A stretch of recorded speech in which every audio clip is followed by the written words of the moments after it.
మనల్ని ప్రత్యేకించాడు, ఏ ప్రభు మనలను ఎన్నుకున్నాడు.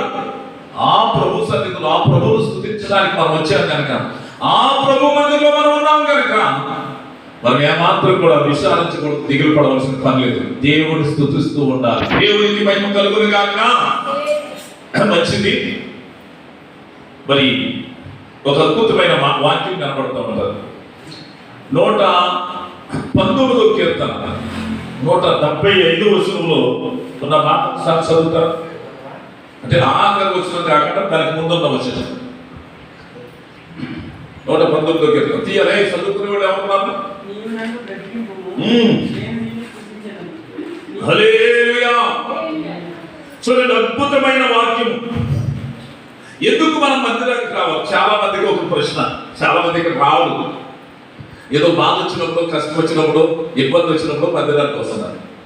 అసలు మందిరానికి ఎందుకు రావాలో తెలుసా? బ్రతుకున్నామంటే మందిరానికి రావాలంట. దేవుని బిడ్డలు, దేవుని స్తోత్రం చెప్పండి. అక్కడ భక్తుడైన దావీదు చెప్తున్న మాట ఏంటంటే, నీవు నన్ను బ్రతికించుకు, నేను నిన్ను స్తుతించాలి. మందిరానికి ఎందుకు అంటే, దేవుణ్ణి స్తుతించడానికి ఎవరు మంత్రులు వాళ్ళు మందిరానికి రావాలి. అర్థమైంది? ఇప్పటి వరకు పాటలతో, మరి ఆత్మ సంబంధమైన ఆరాధనతో ప్రభువుని స్తుతించి ఆరాధించారు. అలాగే ముందుగా చెప్పబడినట్టుగా బల్లారాధన కూడా ఉంటుంది. అయినా ఈ దినం వరకు మరి నేనంతా దేవుడి సందులో కనిపెట్టి ప్రార్థన చేస్తున్నప్పుడు దేవుడు మీకు ఇచ్చిన వాక్యాన్ని మనం కొద్ది క్షణాలు టైం నాకు తెలుసు కనుక ధ్యానం చేద్దాం. మరి ఇంకొక చోటుకి వెళ్ళాలి. ఏ మాత్రం ఆలస్యం చేసిన కుదరదు. కనుక వాక్యం ఏంటి అంటే 84వ కీర్తన 7వ వచనంలో మనం చూస్తే అక్కడ ఒక అద్భుతమైన మాట ఉంటుంది. చదవండి. ఏమిటి ఆ మాట అంటే, వారు నానాటికి బలాభివృద్ధి నొందుచు ప్రయాణము చేయదు. దేవునికి స్తోత్రం కలుగును గాక. దేవుడి వాక్యం ద్వారా మనతో మాట్లాడును గాక. ఇది ఈ నెల వాగ్దానంగా మనం తీసుకోవాలి. ఏమిటి వాగ్దానము అంటే, వారు నా నాటికి ఏం చేస్తారట? బలాభివృద్ధి నొందుతారట. దేవునికి స్తోత్రం చెప్పండి. వారంటే ఎవరు? బయట ఉన్న వాళ్ళు కాదు. యేసయ్య మందిరానికి రాకూడదు. 4వ వచనం మొదటి పాఠంలో చూస్తే వారు అంటే ఎవరు అంటే, నీ మందిరమందు నివసించువారు ధన్యులు, వారు నిత్యము నిన్ను స్తుతించెదరు అనే మాట ఉంది. ఇక్కడ వారు అనగా రక్షించబడ్డ మందిరంలో ఉన్న మనం. ఇక్కడున్న మనతో ప్రభు మాట్లాడుతున్న మాట ఏంటంటే, వారు ఇక్కడున్న మీరు నా నాటికి బలాభివృద్ధి నొందుచు ఏం చేస్తారట? ప్రయాణము చేస్తారట. దేవునికి స్తోత్రం చెప్పండి. నా నాటికి అంటే ఎవరు? ఇక్కడున్న మనమే నా నాటికి బలాభివృద్ధి నొందుచు ప్రయాణం చేస్తారట. దేవుని బిడ్డలారా, దేవుని మార్గములో, దేవుని సేవలో, దేవుని ప్రార్థనలో ఎంత ప్రయాణం చేసినా మనము అలసిపోము. అర్థమైనా? దేవుడి సన్నిధిలో ఎంత ఎక్కువకుంటే అంతగా మనం, దేవుడి సన్నిధిలో ఎంత ప్రయాసపడితే అంత ఆశీర్వాదం. దేవుడి కొరకు ఏది చేస్తే అంత ఎక్కువే తప్ప ఏ కారణం చేత శక్తి మాత్రం తగ్గదు. అర్థమవుతుందా?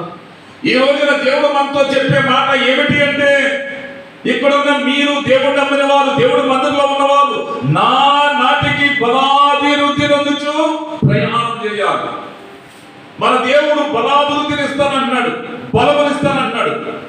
కనుక మనం బలాభివృద్ధి నొందుచు ఒక రోజు తర్వాత ఒక రోజు, ఒక వారం తర్వాత ఒక వారం, ఒక నెల తర్వాత ఒక నెల మనం ఏం చేయాలి? ఆత్మ సంబంధంగా ప్రయాణం చేయాలి. 7వ వచనం కింద భాగంలో మనం చూస్తే, వారు సియోనులో దేవుని సన్నిధిని కనబడుదురట. దేవునికి స్తోత్రం చెప్పండి. దేవుడు నమ్ముకున్నాము, బాప్తిజం పొందేమన్న బిడ్డలు ఎక్కడ ఉండాలి? దేవుని సన్నిధిలో. అంటే సియోను అంటే దేవుని పరలోకమే. దేవుని సన్నిధి అంటే దేవుడు మందిరములో కనబడాలట. దేవుని స్తోత్రం చెప్పండి. ఒకవేళ ఈ రోజు వచ్చిన వాళ్ళు ఎవరైతే ఉన్నారో వాళ్ళని మాత్రమే పరలోకం తీసుకెళ్తా కన్ఫర్మేషన్ చేయడానికి వచ్చేయడం కేసు అయ్యా. ఎవరన్నా చెప్పండి. చాలా మంది బాప్తిజాలు వచ్చారు, చాలా మంది ఇక్కడ ఆరాధనకు వచ్చేవాడు, చాలా మంది మరి వాళ్ళకి ఉంటుంది అవకాశం. పరలోకం వెళ్ళకపోతే మరి వాళ్ళు ఎక్కడికి వెళ్తారు? ఎందుకు మన మందిరానికి రావాలి అంటే, నీవు నన్ను బ్రతికించుటివి కనుక నేను నిన్ను స్తుతించదను. స్తుతించుడు కొరకు మందిరానికి రావాలి. బలము మందిరంలో దేవుడు స్తుతించినప్పుడు, దేవుణ్ణి ఆరాధన చేసినప్పుడు, బిడ్డలారా దేవుడు వాక్యాన్ని విన్నప్పుడు, పరిశుద్ధ జీవితం జీవించినప్పుడు దేవుడు నాటికి బలాభివృద్ధిని ఇస్తాడట. ఇక్కడ ఉన్న మనందరికీ దేవుడు బలాభివృద్ధిని దయచేయునుగాక. హల్లెలూయా. సరే, ఈ బైబిల్లో నుంచి ఎవరికి బలాభివృద్ధిని ఇచ్చాడు, ఎవరు యాత్రికులుగా ఉన్నారు, ఎవరు ప్రయాణం చేశారు అని లేఖనాల్లో కొన్ని సత్యాలు కొత్తగా చూసి మనం ఈ బలారాధన కార్యక్రమాన్ని జరిపించుకోబోతున్నాం. బైబిల్ గ్రంథంలో యెహోషువ గ్రంథము 14:11 చూస్తే, బిడ్డలారా, అక్కడ కనజు కుమారుడు యోధా గోత్రపు వంశములో ఉన్న కాలేబును గురించి ఒక చరిత్ర ఉంటుంది. దేవునికి స్తోత్రం చెప్పండి. ఎవరైనా చెప్పాలి కాలేబు అనండి. కాలేబు అంటే గొప్ప విశ్వాస వీరుడు. ఇతడు ఏ గోత్రానికి సంబంధించినోడు? యోధా గోత్రం. యోధా అంటే దేవుణ్ణి స్తుతించాలి. దేవుడు పిల్లలు అయిన తర్వాత, దేవుడు తన స్వరక్తం ఇచ్చి మనం కొనుక్కున్న తర్వాత మనం ఏం చేయాలంటే దేవుణ్ణి స్తుతిస్తూ ఉండాలి. సరే, ఈ స్తుతి గోత్రంలో ఉన్నటువంటి కాలేబును, యెహోషువ అనేటువంటి వ్యక్తులను, ఇంకో 10 మందిని కలిసి 12 మందిని మోసే ఒక 40 సంవత్సరాల క్రితం ఆ కానాను దేశాన్ని వేగు చూడడానికి పంపించాడు. వేగు చూస్తే 10 మంది చెడ్డ సమాచారం తెచ్చారు. ఏమని? అవిశ్వాసపు సమాధానం. అక్కడ ఉన్న వాళ్ళు చాలా ఊరు మంచిదే కానీ బలమైన వాళ్ళు ఉన్నారు, మనం వాళ్ళని జయించలేము, ఓడిపోతాము, మెడతలేక కనపడుతున్నామని అవిశ్వాసపు తీర్పు చెప్పగా, బిడ్డలారా, ఈ యెహోషువ కాలేబులు వాళ్ళు వస్త్రాలు సింపుకొని వాళ్ళు ఏం చేస్తారంటే వీళ్ళు వెనక్కి వెళ్ళిపోదామంటున్నారు. మన వాళ్ళకి తెలిసిన విషయం ఏంటంటే చాలా మంది దేవుడి దగ్గరికి వస్తారు కానీ కార్యం జరిగిన వాళ్ళు వెనక్కి వెళ్ళిపోతారు, జరిగిన వాళ్ళు కూడా బాధంతా ఏంటంటే వెనక్కి వెళ్ళిపోతాం, బానిసలుగా బతుకుతాం అన్న విషయం. ఇక్కడ అలాగే చెబుతున్నప్పుడు యెహోషువ కాలేబు ఆ ప్రజలందరినీ నిమ్మలపరిచి దైవజనుడికి అండగా నిలబడి మరి విశ్వాస వీరులుగా ఉన్నారు. 20 సంవత్సరాలు పైబడిన వాళ్ళందరూ కూడా ఈ 40 సంవత్సరాల అనుభవంలో ఈ అరణ్యంలో అందరూ చచ్చిపోయారు. 30 లక్షల మంది పైకి. ఎవరో 20 సంవత్సరాలు. అప్పుడు కూడా ఈ కాలేబు చిన్నవాడిగా ప్రారంభించాడు. ఎక్కడ? యాత్ర. ఈ వేగు చూడటానికి వెళ్ళినప్పుడు ఈ 40 సంవత్సరాలు వయసు. ఇక్కడ రాయబడ్డ మాట ఏంటి అంటే, ఇదిగో మోసే కాదేశు బేర్నియా నుండి నన్ను పంపినప్పుడు నా వయసు 40 సంవత్సరాలు, ఇప్పుడు నా వయసు 85 సంవత్సరాలు. అప్పుడు నాకెంత బలం ఉందో ఇప్పుడు కూడా నాకు అదే బలం ఉంది అంటాడు. అది సంగతి. అందరూ చెప్తే కూడా దేవుడు దేవునికి స్తోత్రం. అంటే ఇతడు 45 సంవత్సరాలు ఈ యాత్ర చేశాడు, ప్రయాణం చేశాడు, విశ్వాసంతో చేశాడు. ఎవరి అవిశ్వాసులందరూ, తన సమకాలీకులందరూ కూడా రాలిపోయారు. కానీ యెహోషువ కాలేబు ఆయన చెబుతున్న మాట ఏంటి అంటే, ఇదిగో ఆ రోజు నాకు ఎంత బలం అయితే ఉంది, ఈ రోజున కూడా అంతే బలం ఉంది. అప్పుడు ఎలాగ యుద్ధం చేశాను, ఇప్పుడు కూడా యుద్ధం చేస్తాను, ఇప్పుడు కూడా ఇల్లు రావడానికి నాకు శక్తి ఉంది అంటున్నాడు. దేవుని స్తోత్రం చెప్పండి. అందుకని ఒక కొండ ప్రాంతాన్ని నాకు అప్పచెప్పు, నేను నీ కొరకు సంపాదన పెట్టారా. దేవుడు మనల్ని రక్షించి ముందుగా ఒక స్థలంలో పెట్టాడు. ఊరికే మన మట్టుకు చాలా వరకు సరిపెట్టుకునేది భక్తి మాత్రం కాదు. దేవుని స్తోత్రం చెప్పండి. మరి ఏం చేయాలి? మొదట మన కుటుంబాన్ని, తర్వాత మన పక్క వాళ్ళని రక్షించడానికి మనం ప్రార్థనలు చేయాలి, ప్రయత్నాలు చేయాలి. అప్పుడప్పుడు వీలున్నప్పుడు స్వార్థ చెప్పాలి. ఏదైనా వంకో శుభకార్యము, సంతోషకార్యము, క్రిస్మస్ ఆరాధన జరిగినప్పుడు వాళ్ళు ఏం చేయాలి? మందిరానికి. నిన్ను ఊరికే పెట్టలేదు, అక్కడ ఆయుష్ ఇచ్చి ఆరోగ్యం ఇచ్చి నీ కళ్ళెదుట నీతోటోళ్ళు ఎంతో మంది చనిపోయారా లేదా? మనం ఎందుకు వచ్చాడు? దేవుడి కొరకు ఏదో చేస్తామని. ఏదో ఏం చేయాలి? బలహీనం కాకూడదు, మనం బలాభివృద్ధి పొందుకోవాలి. ఎక్కడ? శరీరంగా కాదు. యేసయ్య అన్నాడు సందర్భంలో, శరీరం బలహీనమే కానీ ఆత్మ సిద్ధముగా ఉంది, బలంగా ఉంటుంది. దేవుడి స్తోత్రం చెప్పండి. మన శరీరానికి ఎంత కోసం ఉన్నా, ఎంత ఆరోగ్యం ఇచ్చిన, ఏ పెట్టిన ఏదో ఒక రోజున బట్టిలో బట్టిగానే మనం ఆత్మలో బలం పొందాలి. దేవునికి స్తోత్రం. ఆత్మ కార్యాలు చేయాలి. దేవుడి కొరకు ఏదో చేయాలి. సర్చ్ చేసినప్పుడు మనోళ్ళు అంటారు కదా, ఇదివరకు పెద్దోళ్ళు సత్త సామన్యాలు తొలి సామన్నారు. దేవుని స్తోత్రం చెప్పండి కదా. దేదొకటి చెయ్యాలి. వారు నానాటికి బలాభివృద్ధి నొందుచు వెళ్ళారట. ఇప్పుడు ఈ కాలేబు ఏమంటాడో తెలుసా? అక్కడ భయంకరమైన శత్రువులు ఉంటారు, అనాకీయులు, రాక్షస దేహాల్లాగా ఉన్నతమైన వాళ్ళు. ఇప్పుడు ఏమంటాడు ఈ కాలేబు? అమ్మా వింటారా? ఆ ప్రాంతాన్ని నాకు అప్పచెప్పు, నేను యుద్ధం చేస్తాను. నాకు ఇప్పుడు 85 సంవత్సరాలు. అప్పుడు ఎంత బలం ఉంది, ఇప్పుడు కూడా అంతే. దేవుని స్తోత్రం చెప్పండి.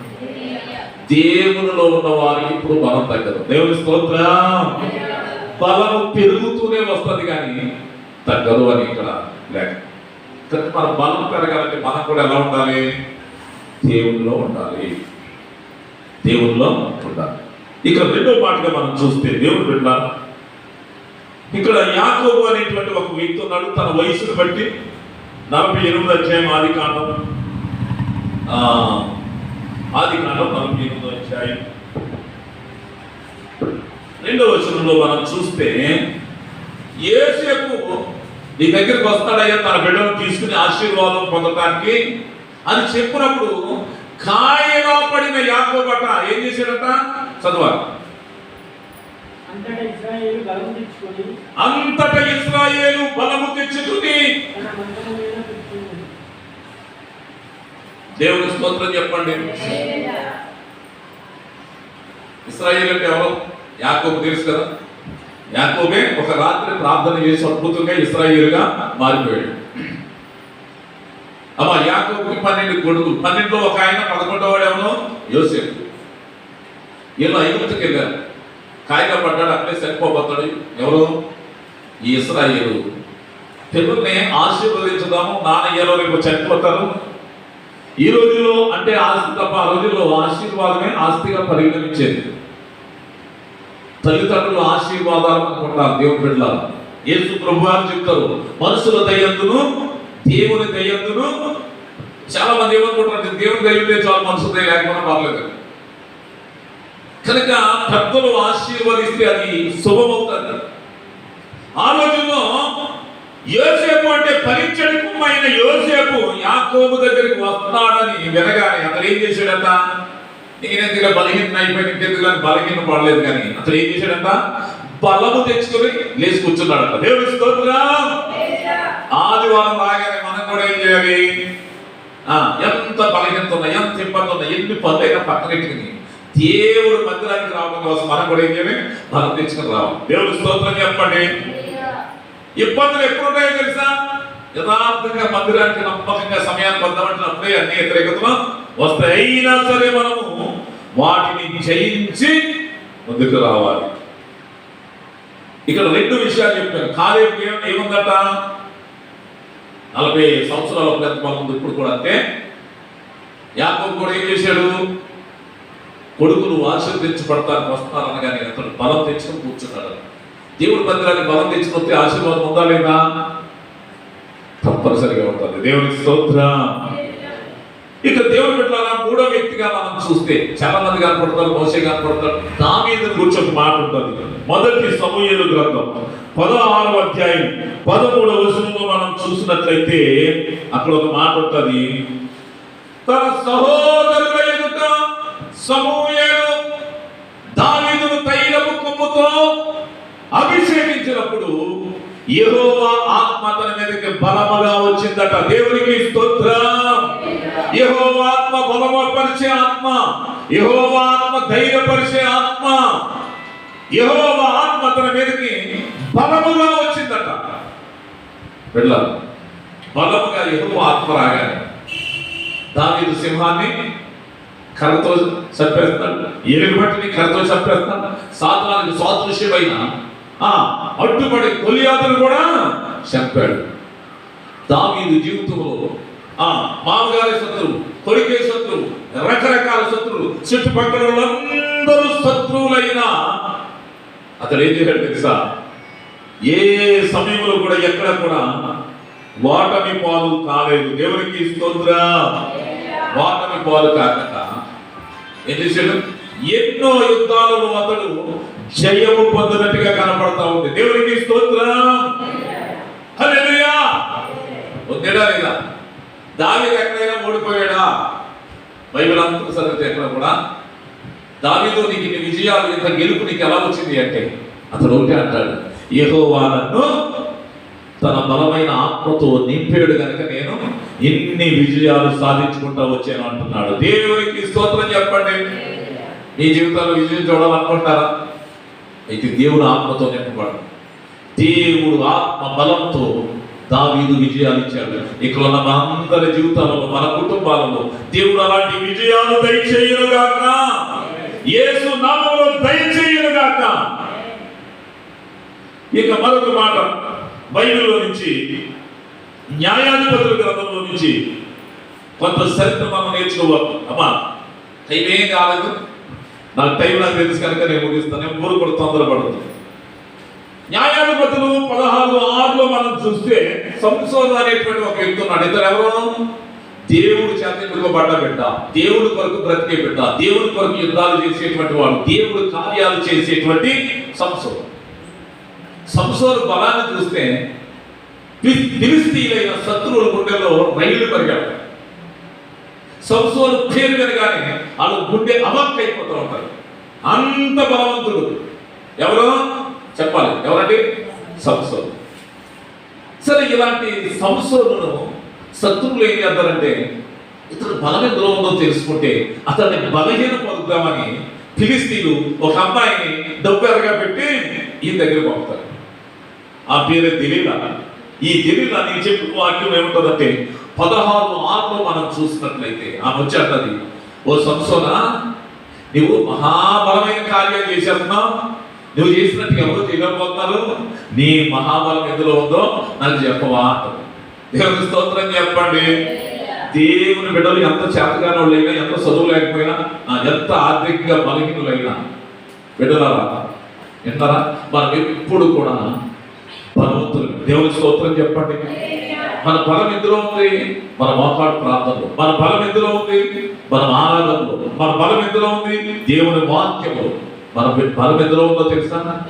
ఈ సహవాస కూటమిలో మీరు ఉన్నారే, ఇది ఎంతో బలం అన్నమాట. దేవునికి స్తోత్రం.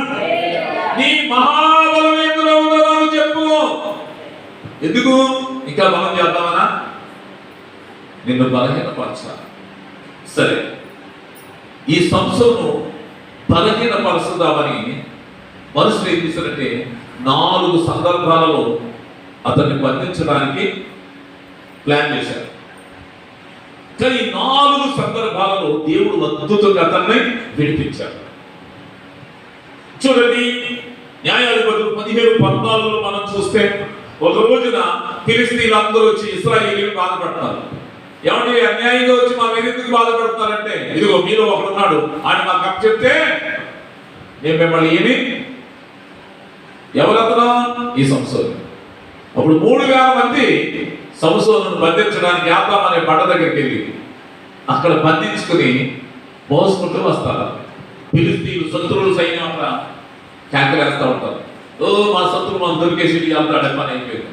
ఎప్పుడైతే అలా కేకలేసారు, ఎవరి ఈ 15-14 మనం చూసినట్లయితే ఈ దేవుని యొక్క ఆత్మ ఆ సంసోను మీదకి వచ్చినప్పుడు ఆ తాళ్ళన్నీ పురికొస్కి ఒక నిప్పు తగిలితే, లేకపోతే మంట తగిలితే ఎలా తెగిపోతుందో అలా తెగిపోయాడు. దేవుని స్తోత్రం చెప్పండి.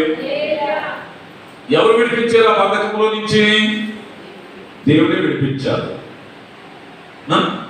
తర్వాత అక్కడ 1000 మందిని కూర్చోడం వేరే సత్రం. రెండోసారి మళ్ళీ చూస్తే ఈ దెలీలా అనే అమ్మాయి మళ్ళీ నీ బలం ఎందులో ఉందో చెప్పయ్యా అంటాడు.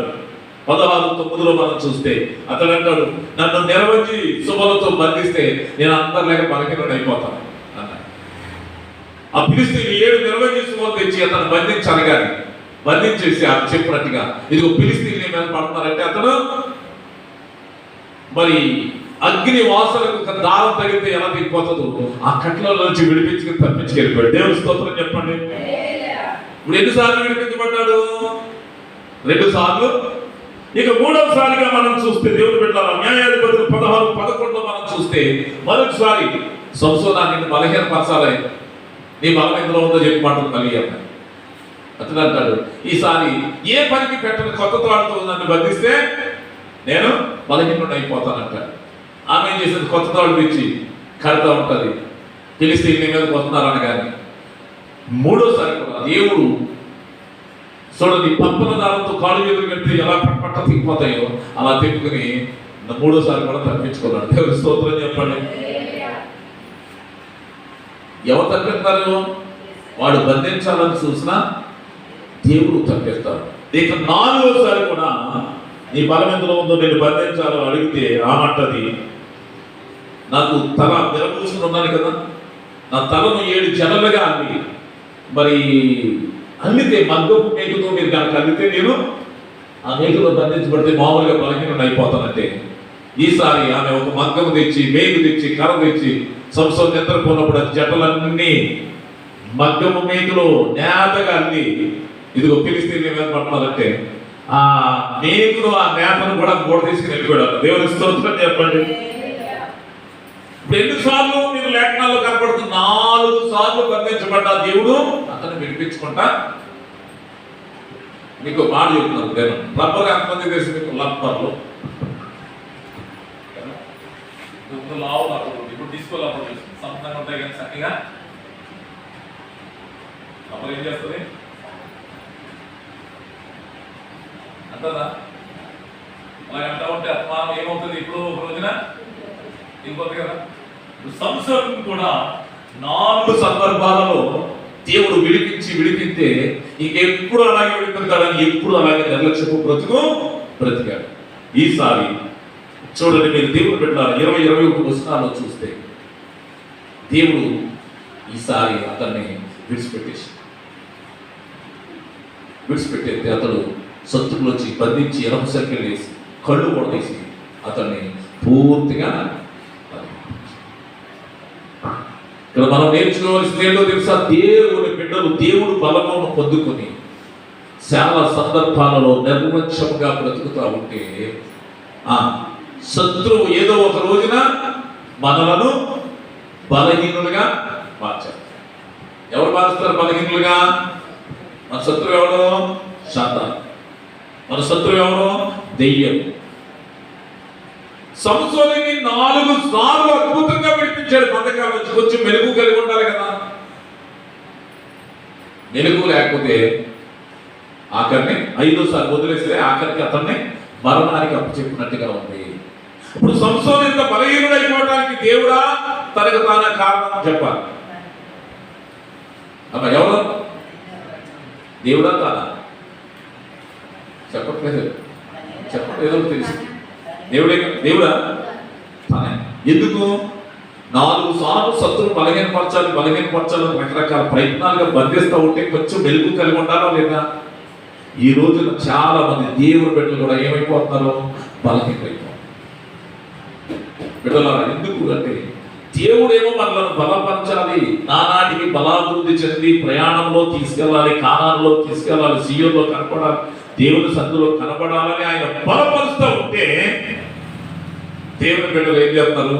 కొంతమంది సాతానుకు శోభించి బలహీనైపోతారు. ఇక్కడ చూడండి, లోకాసు సువార్తలో 13వ అధ్యాయంలో మీరు చూస్తే ఒక ఆమె చాలా బలహీనురాలైపోయిందట. 13-11లో మనం చూస్తే 18 సంవత్సరాల నుంచి ఒక ఆమె మందిరానికి వచ్చిపోతా ఉంది, కానీ ఆమె బలహీనురాలైపోయిందట. దేవుని స్తోత్రం చెప్పండి. ఎందుకమ్మా? ఆమెను గురించి రాయబడుతుంది, ఈమె అబ్రహాము కుమార్తె. అబ్రహాము కుమార్తె అంటే ఎవరు? చెప్పాలి. ఒక రోజు జక్కే రక్షించబడితే యేసయ్య ఏమన్నాడు? ఇతడును అబ్రహాము కుమారుడు. ఈ రోజున యేసు ప్రభు నమ్ముకున్న మనం ఏ ఊళ్ళో ఏ భాష మాటలని ఏ దేశంలో ఏ కులం కలిగినా యేసు ప్రభు నమ్మితే మనం ఎవరమే? విశ్వాసులకు తండ్రి అయిన అబ్రహాము పిల్లలు. ఇప్పుడు ఈమె 18 సంవత్సరాలు వచ్చిపోయేది ఈమె యేసు నమ్మినామే. దేవుని స్తోత్రం చెప్పండి. కానీ ఈమెను సాతాను పట్టేసి ఏం చేసింది? నడుము బెండ్ చేసి ఇక ఆమె నడకంతా ఇలాగే తప్ప ఇలా పైకి చూడటానికి కానీ ఆకాశాన్ని చూడటానికి ఆమెకు అవకాశాలు. ఎందుకు సాతాను పెట్టి? దేవుడి నమ్మని బిడ్డల మీదకి సాతాను వచ్చే అవకాశాలు ఉన్నాయా? చెప్పాలి. మీరు ఏదో మాట చెప్పండి. ఉండవు. ఏ ఇంట్లో ప్రార్థన జరుగుతుంది, ఆ ఇంట్లో ఖర్చుకుంటారు. ఏ ఇంట్లో కుటుంబ ఆరాధన జరుగుతా ఇంటి చుట్టూ అగ్ని కంచి పట్టారు. బైబిల్లో యోగి ఇంటి చుట్టూ దేవుడు కంచి వేశారు. బైబిల్లో ఎలీషా చుట్టూ అగ్ని, గుర్రాలు, అగ్ని పర్వతాలు, అగ్నిని కంచిగా చెక్కలే గంధం ఉంటుంది. యెరూషలేము చుట్టూ అగ్నిని ప్రాకారంగా వేశాడట. దేవుడి స్తోత్రం చెప్పండి. ఏ కంచైనా దాటి రాగలుగుతాడు, కానీ అగ్ని మాత్రం దేవుని అందరు బిడ్డల మీదకి శాపపడి శక్తులు పనిచేయవు, మాంత్రిక శక్తులు పనిచేయవు. ఈ శత్రువు కుతంత్రం పనిన ఏ శక్తులు మరి ఎందుకు బలహీనరాలైపోయింది? దెయ్యానికి సోటిస్తేనే వస్తుంది. దేవుని స్తోత్రం చెప్పండి. దెయ్యానికి సోటిస్తేనే దేవుని పిల్లల దగ్గరికి వస్తుంది బలహీనపరచడానికి. ఇవి ఎంత బలహీనరాలు అయిపోయిందంటే ఆకాశం ఎలా ఉంటుందో చూద్దామంటే నడుమెత్తడానికి కదా. అక్కడెక్కడ కొన్ని జంతువులు కనపడుతుంది. ఒక జంతువు ఒకటి ఉంది, అది ఎప్పుడు కూడా భూమి మీదే తప్ప భూమి కాబట్టి ఎత్తులోనే చూస్తూ ఉంటుంది. పైకి పొరపాటు కూడా ఏం జంతువుది చెప్పాలి. ఇక అటువంటి ఎత్తులో ఎక్కడ చూసినా భూమి కానీ ఓ టైంలో మాత్రం ఆకాశాన్ని అవుతుంది. ఏ టైము? సీజన్ అవుతుంది కదా, మనం వాటి మీద చెప్తా ఉంటుంది కదా. రకరకాల ఊరించి ఒప్పించి చెప్తారు. దీన్ని ఎప్పుడు చెబుతుంది? ఆకాశం వైపు 4 కాళ్ళు కట్టేసి దీన్ని సంపుదామని ఓ రేవుగడ తీసుకెళ్ళి మట్ట పెట్టి కాల్చి తోముదామని అక్కడ దేవుని స్తోత్రం చెప్పండి. అయ్యి బాబు, ఇంతకాలం ఈ మట్టినే చూస్తూ ఇదే చూసానా, ఎంత ఉందా, అయ్యో ఇప్పుడు బ్రతికితే బాగుండే అవకాశాలు. బైబిల్లో ఒక మాట ఉంటుంది, కొలస్సీయులకు రాసిన పత్రిక 3వ అధ్యాయం 1వ వచనంలో చూస్తే, మీరు క్రీస్తుతో కూడా లేపబడిన వారైతే పైనున్న వాటినే వెతకండి, భూ సంబంధమైన వాటి మీద మనసు. భూమిలో వచ్చేదైనా భూమి మీద ఉన్నదైనా మట్టే, మట్టిలోంచి వచ్చిందంతా మట్టే. దేవునికి స్తోత్రం. యేసు వైపు చూస్తే పరలోకపు మహిమ మన మీదకి రాబోతుంది. దేవునికి స్తోత్రం. అట్టి మహిమ రాజ్యంలో మనం ఉండబోతున్నాం. దాని కొరకు యేసు ప్రభువును నమ్మాలి. దేవునికి మహిమ కలుగునగాక. హల్లెలూయా. ఇప్పుడు ఏం వచ్చింది? అబ్రహాం కుమార్తె రక్షించబడ్డ ఈమెను ఎవరు వచ్చించారు చెప్పండి? శరీరంలో పుట్టిన బలహీనత కాదు. అక్కడ అపవిత్ర ఆత్మ, ఒక దెయ్యం ఏం చేసింది? ఆమెను పెళ్లి చేసి వచ్చేసి ఎవరైనా రక్షించబడ్డారు. దేవుని స్తోత్రం చెప్పండి. రక్షించబడటం అంటే సామాన్యం కాదు. దేవుని బిడ్డ, రక్షించబడ్డ నాడు దేవుడు నిన్ను ఒక శ్రేష్టమైన నేలలో ఒక తీగగా నాటినది దేవుని సంఘం. నువ్వు నాటబడ్డ దినమున ప్రతి నిమిషము నీకు నీరు కడుతున్నాడు, కాపాడుతున్నాడు. ప్రతి నిమిషము దాని చుట్టూ కంచి వేసాడు. ఏ దుష్ట రోగము కూడా నీ మీదకి రాక. యేసులో రాముడు కంచెలేని చేతితో సమానం. ఇప్పుడు ఏమవుతుందో, ఎక్కడ పోతారో, ఇంత కాపుదలు ఉంటే మనోళ్ళు ఏం చేస్తున్నారు? కావాలని సాతానికి సోటిస్తే వస్తుందా, ఊరికే సొచ్చుకుని వస్తుందా చెప్పండి? ఊరికి నీ సొచ్చుకొని రావడానికి ఎక్కడ అవకాశాలు లేవు. దేవునికి స్తోత్రం చెప్పండి. దానికి కూడా లేఖన ఆధారాలు ఉంది. చూడండి, మత్తయి సువార్త 12వ అధ్యాయం 43 నుంచి 45 వరకు చూస్తే, ఒక మనుషులోని ఒక దురాత్మ వదిలిపెట్టి వెళ్ళిపోయింది. ఎందుకు వదిలేసింది? వాడు ఒకసారి మొదటిగా మందిరానికి వచ్చాడు. తనకున్న బాధను బట్టో, ఇబ్బందిని బట్టో, ఇరుకును బట్టో, దేవుడా సంఘము దైవజనులు మనందరం కలిసి ఏం చేశాం? ప్రార్థన చేస్తాం కదా. ఇంటి బాగు చేసేనా, వదిలిపెట్టేనా, నేను దేవుడి కొరకి బతికేస్తాను ఆయన అని మనం బాధంతా మన అన్ని పక్కన పెట్టి ఆడికోసమే మేము పని చేయాలి. దేవుడి స్తోత్రం చెప్పండి. సరే, అతనికి ఈ నెమ్మది ఎప్పుడైతే కలిగిందో, ఆయన మా మందిరానికి వెళ్ళి మంచి నెమ్మది వచ్చింది కదా, ఇంకా మనం మందిరానికి ఏమి వెళ్తాలే, ఆదివారం వాళ్ళతో వాడుకుంటే కాదా, టీవీ చూస్తే కదా, సీరియల్ చూస్తే కదా, స్మార్ట్ ఫోన్ చూస్తే కదా అని మందిరానికి మానేసాడు. బిడ్డలారా, కొన్ని రోజులు గడిచిన తర్వాత వదిలిపెట్టిన దెయ్యమే మళ్ళీ ఎందుకైనా వచ్చింది, నేను వదిలొచ్చిన ఇల్లు ఎలా ఉందో చూద్దామని వచ్చింది. ఇల్లు అంటే మనమే. దేవునికి స్తోత్రం. హల్లెలూయా. నేను వదిలొచ్చిన ఇల్లు ఎలా ఉందో చూద్దామంటే ఇల్లు ఎలా ఉందంటే ఇది ఖాళీగా ఉందంట. దేవునికి స్తోత్రం చెప్పండి. దేవుడు నమ్మని ఇల్లు, దేవుడు నమ్మని మనుషులు మనం ఏం చేయాలి? మన హృదయం ఎప్పుడు కూడా వాక్యంతో నింపబడాలి. మన నోరు ఎప్పుడు కూడా ప్రార్థనతో ఉండాలి. మన ఆలోచనలన్నీ కూడా పరలోకం వైపు ఉండాలి.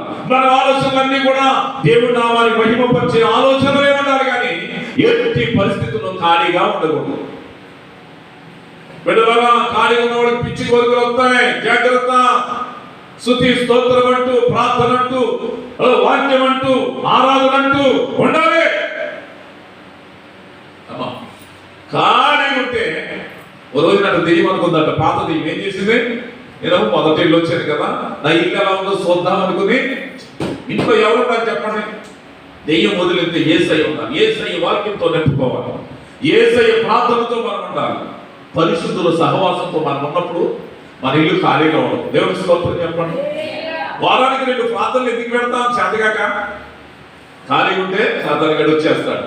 ఇప్పుడు ఇల్లు ఖాళీగా ఉంటే సాతానుగాడు ఏం చేసాడు? ఈ దెయ్యంగాడు అవతలకి వెళ్ళి ఆడికంటే సెంటర్ ఫ్రంట్ లో ఒక 7 ఉన్నారట.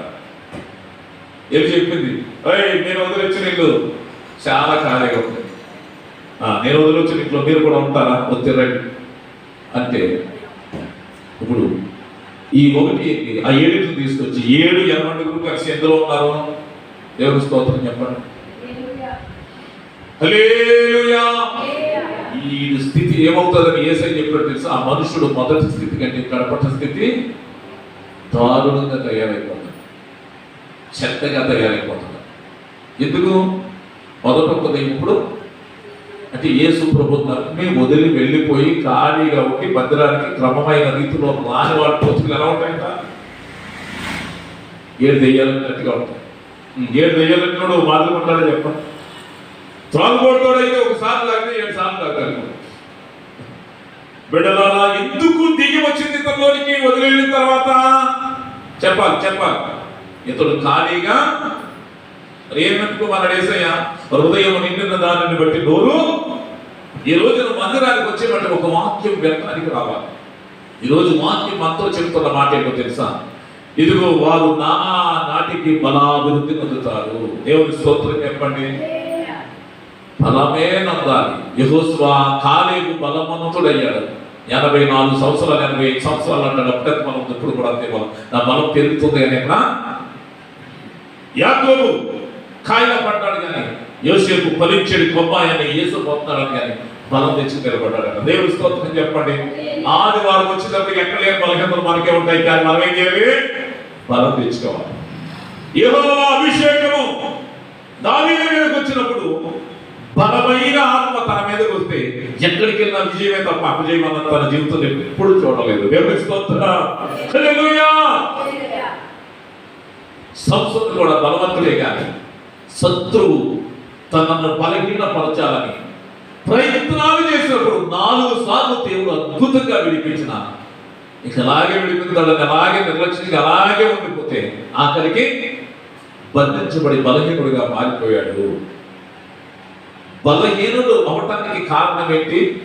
దెయ్యము బలహీన పరిస్థితి. ఎవరిని వచ్చింది బట్టి అబ్రహాము మందిరానికి వచ్చి పెట్టాడు. దెయ్యము సోటిస్తే వస్తుందా?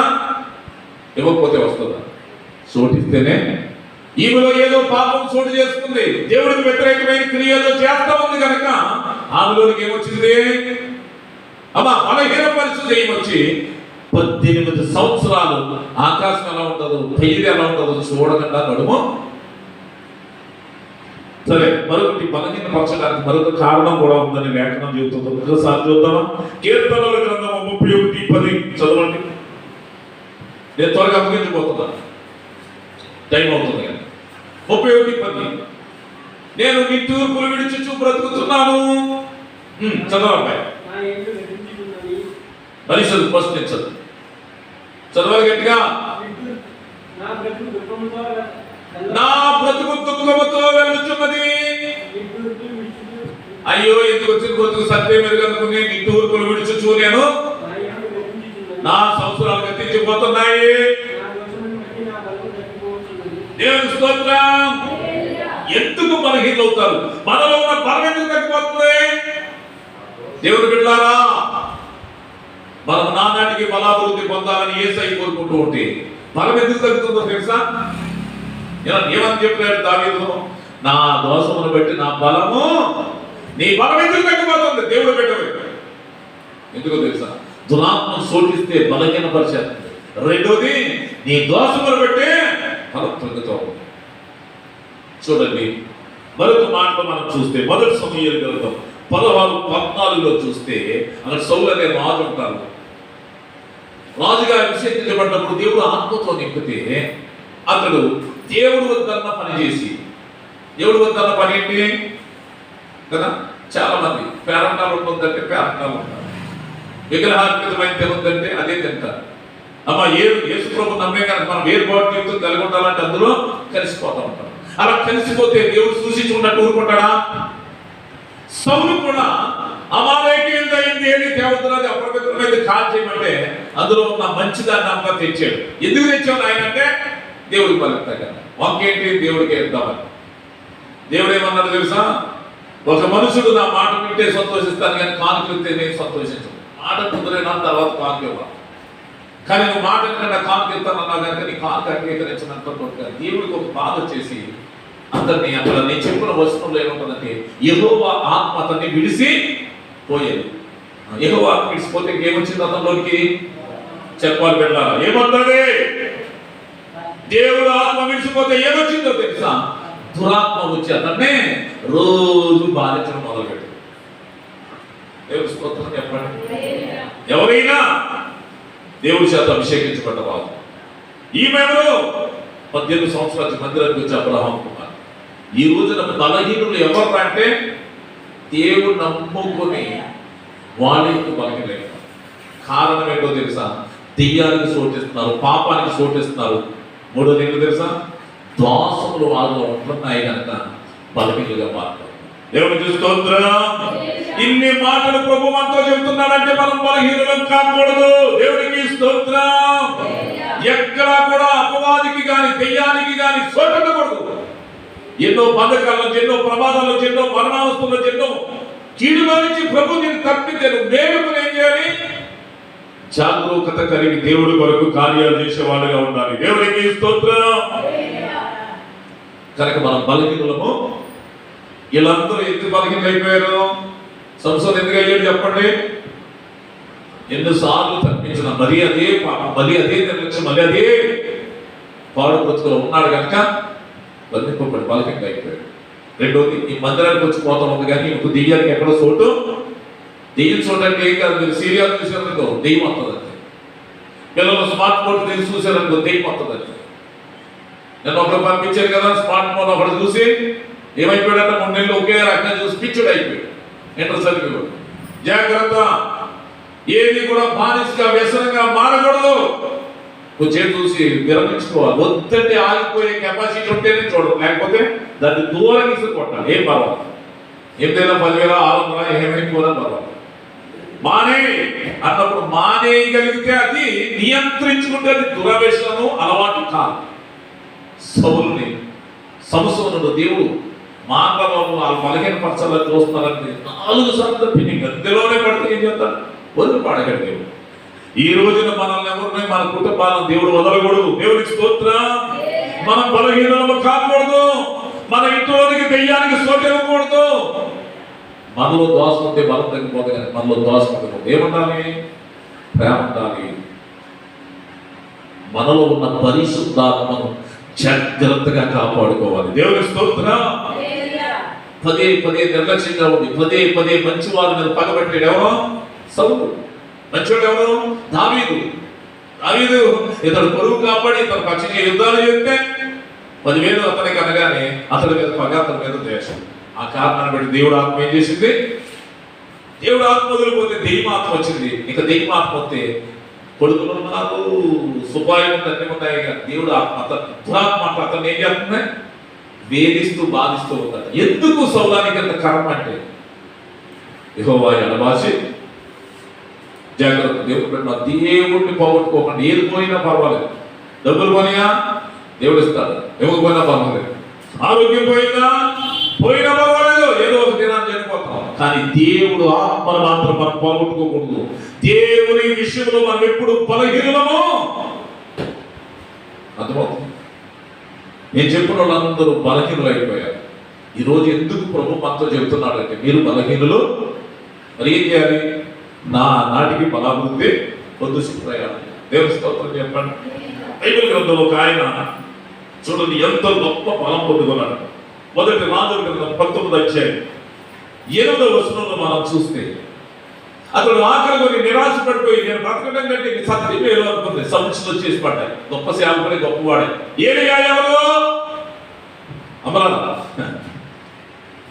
ఎవరు చెప్పండి? ప్రార్థన చేస్తే అగ్ని దిగి వస్తుంది, ప్రార్థన చేస్తే వార్తకి వస్తుంది. దేవుని స్తోత్రం. అంతటి ప్రవక్త 850 మంది విగ్రహారాధికులు అపవిత్రులు అందరినీ కూడా ఒక ఏటికేసి పడతారు. దేవుడు దేవుడు అంటే ఏడో తెలుసా? దేవుడు సత్యం చూడు. దేవుడు నమ్మిన తర్వాత మా బ్రతుకులు చూడు. ఏంటి కౌలు చెబుతున్నారని వేసి పడేస్తాం. వేసేసిన తర్వాత నిరాశ చేస్తాం. మనం కూడా ఎన్నో విజయాలు సాధిస్తాం, ఎన్నో సాధిస్తాం. కానీ ఒక్కొక్కసారి సమస్యలు వచ్చి పడిపోయినప్పుడు నేను మాట్లాడితే చచ్చిపోతాను. అతను కూడా అలా అనుకున్నప్పుడు అతడు నిస్సహాయమైన స్థితిని చూసి దేవుడు తన దూతను పరలోకంలోకి తెచ్చి ఆహారం పెట్టాడు. దేవుని స్తోత్రం చెప్పండి. బిడ్డలారా, పరలోకపు మన్నా తిన్నవాడికి ఏం రాలేదంట, కాళ్ళు వాపు రాలేదంట. ఎక్కడ ఈ రోజులు కానీ బలగంత ఎప్పుడు అప్పుడప్పుడు కోరికలు మాసం తిన్నప్పుడు రోగాలు పోలాయి చచ్చారు కదా. మనకు కూడా ఒక నియంత్రణ ఉంది. దేవుడు తిండి నియంత్రించుకోమన్నాడు. దేవుని స్తోత్రం చెప్పండి. తిండి పోతే గొంతుకి కత్తి పెట్టుకో. మాంసం ఇచ్చిగా తినేవాడితో సహవాసం చేయకూడదు. అప్పుడప్పుడు చేదు కూరలు కూడా తినాలంట. దేవుని స్తోత్రం చెప్పండి. బైబిల్ చెబుతుంది, నేను చెప్పట్లేదు కదా. ఫస్ట్ బదులు తినేటప్పుడు చేదు కూరలతో తినాలి. ఎప్పుడు ఒక రకమైన టేస్ట్లో ఏది పట్టుకెళ్ళి అన్ని స్టేట్లో చూడాలి. దేవుని స్తోత్రం చెప్పండి. సరే, ఇక్కడ ఎందుకు ఈ మాట చెబుతున్నట్టు, ఏలియాకి పరలోకములోంచి దేవదూత తెచ్చి ఫ్రెష్ అప్పుడే నిప్పుల మీద కాల్చబడ్డ ఒక రొట్టెను ఇచ్చారట. దేవుని స్తోత్రం చెప్పండి. హల్లెలూయా. అబ్బా, ఆ రొట్టె తిన్న తర్వాత నాన్ స్టాప్ గా పగలు రాత్రి 40 దినాలు దేవుడు పర్వతం అనే హోరేబుకు వచ్చే వరకు మరి నడుచుకుంటూ ప్రయాణం చేశాడంట. దేవునికి స్తోత్రం. హల్లెలూయా.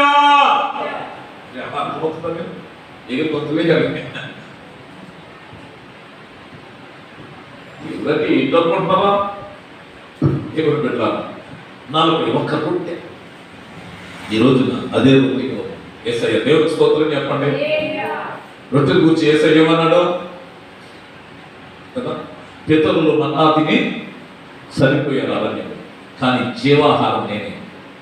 జీవాహారం అని నా శరీరాన్ని తిన్నవాడు సరిపోయిన అంత్య దినాన నాలో ఉన్న జీవం ఆ శరీరంలో ఉంద గనక ఆత్మ పైకిన్న మళ్ళీ దాన్ని నేను లేపుతాను అన్నాడు. దేవునికి స్తోత్రం. బిడ్డలారా, ఆలోచించండి. మనం శరీరకంగా బలహీనం అవ్వచ్చు, కానీ ఆత్మలో మాత్రం బెడ్డు కాకూడదు. ఆత్మలో బలహీనులము. శరీరం దౌర్బల్యాన్ని, శరీర పుష్టిని చూసి లోపలిసిపోతా ఉంటారు. ఎంతో మందిని చూశాను. దేవుడు పెట్టాలి. శరీరం ఎంతో బాగుండి రాజు రాగానే ఆ శరీరాన్ని సృష్టించిపోయి మరణించిన ఎంతో మందిని చూశాను. నా చిన్న అనుభవం. జాగ్రత్త. మన ఆత్మలో బెడ్డు కాకూడదు, ఆత్మలో బలహీనులు కాకూడదు. శరీరం ఎంత బలహీనమైనా పర్వాలేదు, కానీ ఆత్మలో మనం బలవంతులుగా ఉండాలి. ఆత్మలో అభిషేకం పొందిన వాళ్ళకి ఉండాలి. పరిశుద్ధ జీవితం కలిగి ఉండాలి. మనలో దోషం ఉండకూడదు. దెయ్యానికి ఎక్కడ చోటు ఇవ్వకూడదు. సినిమా చూస్తే దెయ్యం వస్తుంది. రాత్రిలో స్మార్ట్ ఫోన్లు కామెడీ తీసుకోవడం మీద కూడా ఏమవుతుంది? దెయ్యం వస్తే మరి అంతే. దెయ్యానికి చోటు అది. చోటు ఇస్తేనే మొత్తం తప్పు పొరపాటు. ఏ సురక్తం అనుకుంటా ఉంటే నిజానికి ఇది అమ్మ ఒక్క పూట భోజనంతో 8 రోజులు ప్రయాణం చేశాడు ఈయన. ఉందా లేదా? 40 దినాలు పగలు రాత్రి కూడా ప్రయాణం చేశాడు. దేవుని స్తోత్రం చెప్పండి. 40 రాత్రులు ముందు పెట్టి 4 గంటలు ఈ కోట రాగి ఉంటుందంటే మీరు ఏం చేస్తారు చెప్పండి? అలా చెప్పుకోయా నేను వెళ్ళి చెప్తాం మేము. స్తోత్రం. నాకు కూడా టైం లేదు. నా కోసం చోట చూస్తాను. నేను ముగించిపోతున్నాను. ఏంటి బలం? ఏ రొట్టె తిన్నాడు ఆయన? నిప్పు కంటే పరిశుద్ధాత్మక సాధించారు. రొట్టె అంటే యేసయ్య శరీరం. యేసయ్య శరీరం అనే జీవం తింటే నీలో శక్తి, ఆత్మలో కార్యాలు కలగాలండి. బైబిల్లో దేవుని బిడ్డలారా, ఎలీసా అని ఒక దైవజనుడు ఉన్నాడండి. అతడట మరణకరమైన రోగం చేత పీడించబడి చనిపోయాడు. విన్నారా? దేవుని పిల్లలు కూడా రోగాలు వస్తాయండి. పట్టి శరీరాలతో ఉన్నాయంటే రోగాలు వస్తాయి, కొత్త నిబంధనలు కానీ పాత నిబంధనలు కానీ.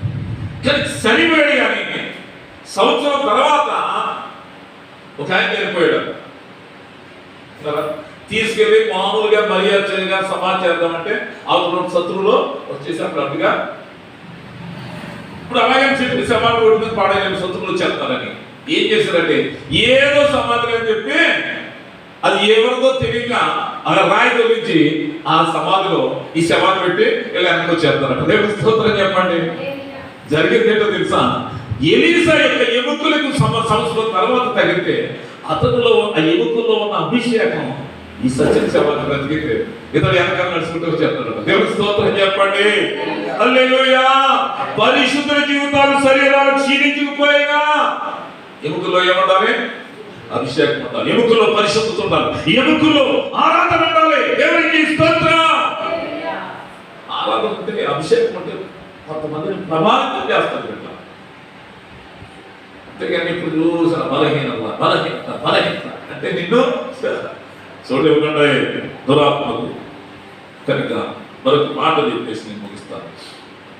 దానియేలు గ్రంథం 11వ అధ్యాయం 32వ వచనంలో మనం చూస్తే ఒక మాట ఉంటుంది. 32, 33 ఏమంటారు తెలుసా?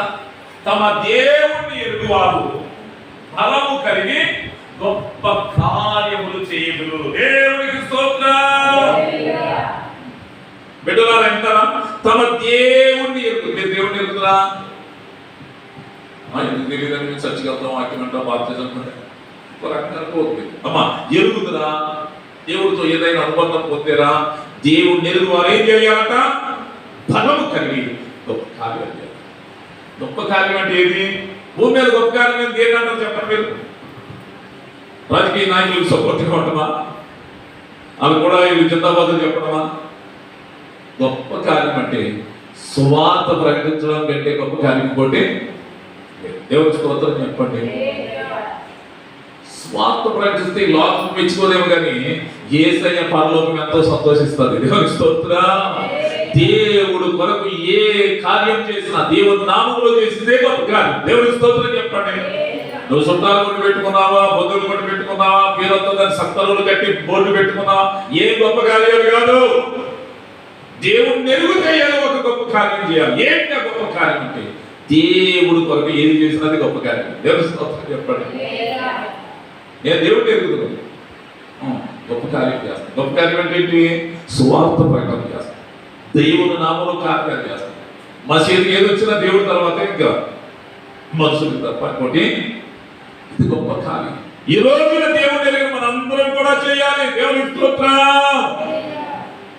సంవత్సరం మారింది, కనీసం ఒక కృతజ్ఞత కోరికైనా మన ఇంట్లో జరుగుతుందా? ఎందుకు జరగట్లేదు? ఏం చెప్పండి. ఇంతకుముందు పాత పద్ధతులు ఎలాంటి ఫోటోలు పెట్టుకున్నాం? దేవసేవకులు ఖాళీగా నిర్లక్ష్యం అన్నమాట. బిడ్డలారా, ఇప్పుడు నిర్లక్ష్యం ఉండకూడదు. గతంలో ఎలాంటి ఫోటోలు జరిగి ఇప్పుడు కూడా అలా జరగాలి. దేవునికి స్తోత్రం. కొత్తగా కొంతమంది ఉన్నారు, ప్రతి నెల మాత్రమే సార్లు కూడిక, కొంతమంది 7 వారాల కూడిక. ఏది మన ఇంట్లో ఫోటో జరిగే ఎప్పుడైనా చెప్పండి, ఏ ప్రాబ్లం? అనుకోవద్దు బిడ్డలారా. మన ఇంట్లో పరిశుద్ధులు రావడం, మన ఇంట్లో 2, 3 ఉంటాం, స్తుతించడం, ఎంత గొప్ప కార్యాలు జరుగుతున్నాయా? ఎందుకు కారణమే చెప్పండి. లేక దేనప్పుడే సిద్ధంగా పెట్టేవాళ్ళమే. ఆ రోజులు 5 రూపాయలు ఉంటే కూటమైపోయింది. ఇప్పుడు కూడా అయిపోతుంది. డబ్బులు లేకపోయినా కూటమవుతుంది. ఎవరు ఏమీ ఆశించరు. పెడితే చాలా వచ్చింది. దేవుని మనసు కాదు. దేవుని స్తోత్రం. నేను ముగిస్తాను. దేవుడిని ఎరుగువారు గొప్ప కార్యములు. గొప్ప కార్యం అంటే ఏంటి? దేవుడు సువార్త ప్రకటించడమే. సువార్త ప్రకటిస్తాం. మీకు మీరు చెప్పలేదు. వాళ్ళకి కనిపించే ఫోటో పెడితే ఏం చేస్తాం? వచ్చిన వాళ్ళకే మీకు ఉండే మాటలు మీకు ఉంటాయి, వచ్చిన వాళ్ళకి ఉండే మాటలు అదే గొప్ప కార్యం. దేవుడి కొరకు గొప్ప కార్యం అంటే దేవుడి నామంలో ఏది చేసినా అదే అది భూమి మీద వచ్చే పంట కన్నా పరలోకంలో దాచిపెట్టుకుంటారు బిడ్డ. అర్థమవుతుంది? పోయింది. భూమి మీద కన్నా పరలోకం దేవుడి దగ్గర వాళ్ళు మన దేవుడి దగ్గరికి ఏమి ఏదో కొట్టాలి, ఏదో పెడతారేమంటారు. ఇదేంటి ఏదో వాచ్ మీద పోదామంటే ఇంత మోపుతున్నారు మా మీద అనుకుంటున్నారా? చెప్పాల్సిన బాధ్యత నా మీద ఉంది. దేవుని స్తోత్రం, హల్లెలూయా. ఎలా ఉండాలి ఈరోజు వాక్యం పెట్టి వారు నానాటికి బలాభివృద్ధి పొందాలా, లేకపోతే మామూలుగా బలహీనం అయిపోవాలి? బలహీనం ఎందుకు అవుతారు? ఎన్నిసార్లు తప్పించిన దేవుడిని నిర్లక్ష్య పెడితే, దురాత్మకు సోటిస్తే బలహీనం, దోషముల వలన బలం తగ్గిపోతుంది. ఏ దోషమైనా జాగ్రత్త. దోషం వల్ల బలం తగ్గిపోతుందేమో, జాగ్రత్త. తర్వాత ఏదో ఆత్మ ఎడబసిపోతే, ఎందుకు ఎడబసిపోయాడు? దేవుడు చెప్పినట్టు చేయకపోతే ఆత్మ ఎల్లకాలం నిన్నే పట్టుకుండదు. సౌలు వదిలి వెళ్ళిపోతుంది, దురాత్మ వచ్చింది, ఇక బాధం ప్రారంభం. జాగ్రత్త. ఇప్పుడు మనం ఏం చేయాలి? ఒక్క భోజనం బలంతో 40 దివాలతో ప్రయాణించి ఇప్పుడు మీకు ఆ భోజనం ఇవ్వబడుతుంది. ఏంటా భోజనం? యేసయ్య శరీరం అనే రొట్టె. దాంతో మీరు ఏమైపోవాలి? ఎలాంటి బలం? శరీరాలు సృష్టించిపోతాయి, శరీరాలు క్షీణించిపోతాయి, కానీ అభిషేకం తగ్గకూడదు. ఎలీషా యుక్తిలో ఉన్న అభిషేకం మనకు కూడా ఉండాలి. దేవునికి స్తోత్రం. అభిషేకం కార్యాలు జరుగుతాయి. దేవుడు పెట్టాలి. అభిషేకం పొందుకోవాలి, నిలుపుకోవాలి, కాపాడుకోవాలి. తమ దేవుడి ఎదురు ఏం చేయాలి? గొప్ప కార్యం ఏంటంటే దేవుడి కొరకు సువార్త ప్రకటించడం, కోటాలు పెట్టడం. ప్రభు నామంలో ఏది చేసినది ఎవరు ఆమోదించే కార్యం? మనుషులైతే నిజంగా చూడొచ్చు, మనుషులు కాదనుకోవచ్చు, కానీ దేవుడు ఆమోదించే కార్యం. దేవునికి స్తోత్రం. అందుకని నేను ముగిస్తున్నాను. ఆఖరిగా ఎఫెసీ 6:10 మనం చూస్తే ప్రభు యొక్క మహాశక్తిని బట్టి మీరు ఏమవ్వాలంట? ప్రభు మహాశక్తిమంతుడా బలహీనుడా? మహాశక్తిని బట్టి. మహాశక్తి ఎక్కడ పొందుకుంటాం? మందిరంలో ప్రార్థనలో ఉన్నప్పుడు పొందుకుంటాం, ఆరాధనలో ఉన్నప్పుడు పొందుకుంటాం, అవునా కదా?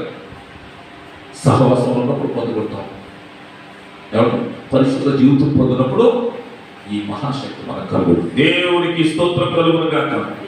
అలాంటి శక్తి ప్రభు మనకు దయచేయును గాక. అందరూ వాదించండి. ముఖ దర్శనం సాలయ్యా నాకు, నీ ముఖ దర్శనం సాలయ్యా. ముఖ